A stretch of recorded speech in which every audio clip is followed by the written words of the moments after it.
Okay, the oily water separator. So basically, oily water separator is used on board for pumping out the engine room bilges that are collected in the bilge wells, and later on it is pumped to the bilge holding tanks, and finally it is pumped overboard through the oil filtering equipment complying to the MARPOL regulations.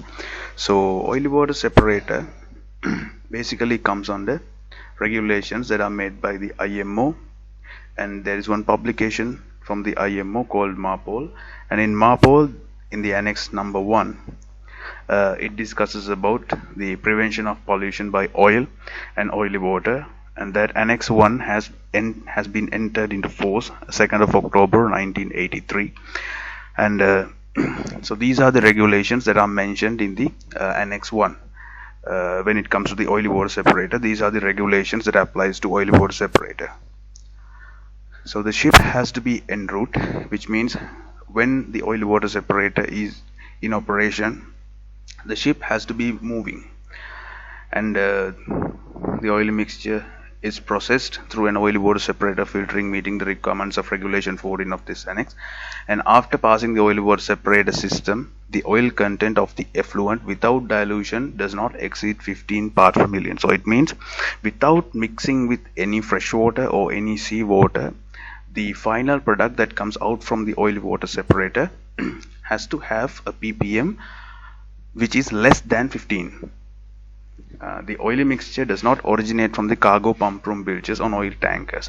So this oily water separator cannot be used for pumping out the pump room bilges in tankers, and also this oily water separator cannot be used to pump out the cargo residues which are also for tankers.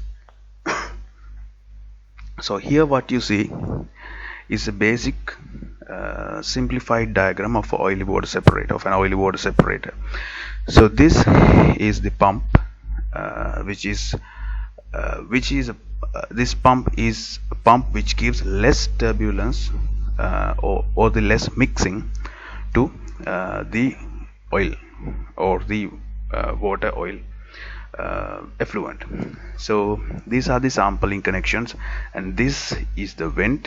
This vent is activated by a floater. This is the floater.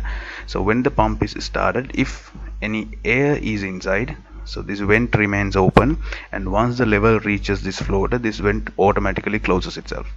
So these are the probes, and these are basically to sense the oil level. If the oil level is so high in this region, this valve opens so that some of that oil could be discharged into the sludge tank. So this is the second stage. This is the first stage, and these are the conical baffle plates, and these are also filters. So this is the oil content monitor. So this can sense the ppm of oil, and this is a three-way valve. This connection goes to the overboard connection, and this connection returns back to bilge holding tank. So now we will see how it operates. Let's start the pump. Okay, now the pump is started, and now the oil is entering to the first stage. And also when it comes near to the conical baffle plates, one thing happens.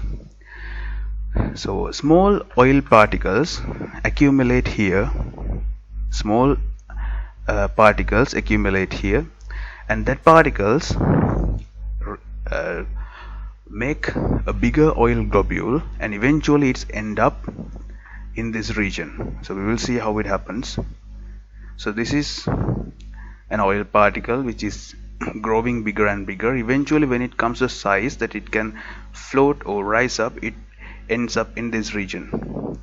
So when it comes to this region, the amount of oil that is accumulated in this region gains, and once it rises up, this valve opens, discharging some of it liquid into sludge tank. So when the level here rises up, it opens automatically this valve to remove some of oil to sludge tank. In that way the level of oil here is maintained. And once it is filtered from the first stage, in the conical baffle plates, the smaller oil globules accumulate here, and they collect into a bigger oil globule, which rises up eventually to this region, and that process is called Kohlhase process or Kohlhase effect.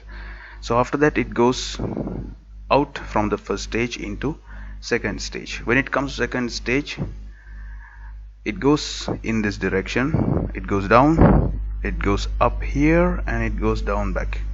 So when it passes this path, this region, there could be some accumulation of oil, but it is not automatically drained. It could be manually drained, because as long as it is filtered from the first stage, there is very less amount of oil comes to the second stage, and these filters are used as a filters only for indication. And eventually when it passes the second stage, it comes through the oil content monitor to the three-way valve.